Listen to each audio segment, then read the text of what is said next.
On this podcast, we talk about the books, both old and new, that are worth putting on your to-be-read list. I'll include the back cover synopsis, content warnings, as well as my pro and con list. To avoid any spoilers, head over to my Instagram at enjoylifewithme.angela. I'd love to hear your thoughts on these books. Let's jump in for the day.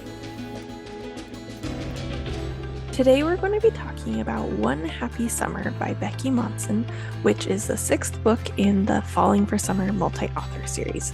The back cover synopsis says, "Running away from my disastrous career to an island off the Florida coast wasn't part of the summer plans, but life hasn't been cooperating lately anyways. At least here I can hide away and figure out how to untangle the mess I've gotten myself into. One thing is certain. My A-list status and title of America's Sweetheart are long gone, and they're probably never coming back. I'll just remain on this island until the worst of it blows over, until the gossip magazines move on to another juicy topic, and until the paparazzi lose interest. The problem is, I'm feeling pretty bored and lonely. Sneaking into town and grabbing a book to keep myself occupied turned out not to be my best move. Because what I absolutely don't need is Briggs Dalton, the man who runs the shop. He's handsome and funny, and I can't stop thinking about him. Briggs believes that despite the chaos that is my life, I can still have a fun summer, and he's determined to prove it to me. Maybe, just maybe, this summer could turn out to be a happy one after all." This is a dual point of view contemporary rom-com with the famous person trope. The intimacy is high. There's tongue-mentioned makeouts, sitting on laps, and the female main character wears bikinis on the beach. There's no language as far as swearing. There is parts where it says like grow a pair, which I know can be upsetting to some people, but there was no swearing, no violence. As far as potential triggers, there's a past divorce, a past step-parent death, and some mommy issues. As far as the con goes, it's the moment where they say it's not a good idea and you just want to kick everyone in the kneecaps. Like, how dare they be too scared to try? It's irritating. But on the pro side, Briggs is so cute. Stumbling over words around someone cute. The quote, "What is happening to me right now? I've been body snatched by a moron. I've always been awkward, but this is above and beyond." And then the quote, "I should make myself scarce and probably have a chat with myself about being cool, if that's even possible."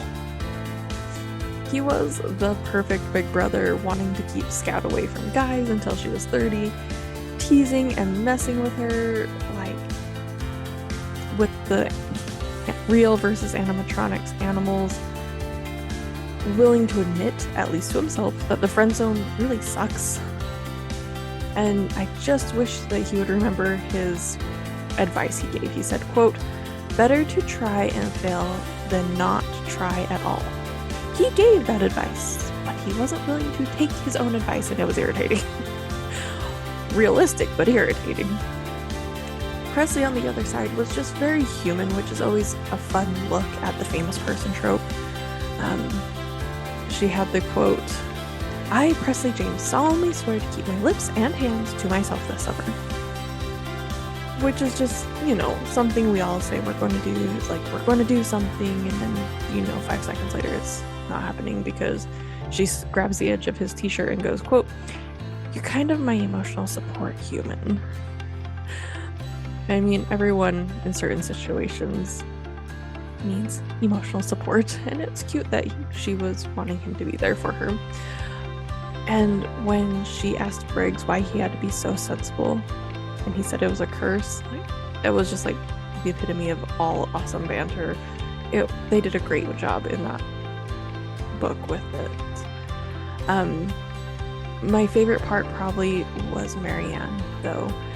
Doing the calculations, picturing grandbabies over a head tilt, totally a mom thing to do. Answering a question with a thought-provoking question, great mom. And I just loved seeing her being involved in her kids' lives. Like it was really sweet. Loved it. I did also love the name teasing. I actually had to look up a couple of the literary names to understand the reference, but it was just really fun. This whole book was really fun. I do wonder though how things went long term, like with Briggs's company and her filming schedule, because you did get like a couple years in the epilogue, which is great, but it didn't have the pretty bow tied up happily ever after moment. So I'm just curious how that all went, but it was really fun to see this dynamic work out. Yeah, so I'd love it if you would jump over to my social medias and tell me what you think of the book, of the series, and I will talk to you guys soon. Happy reading.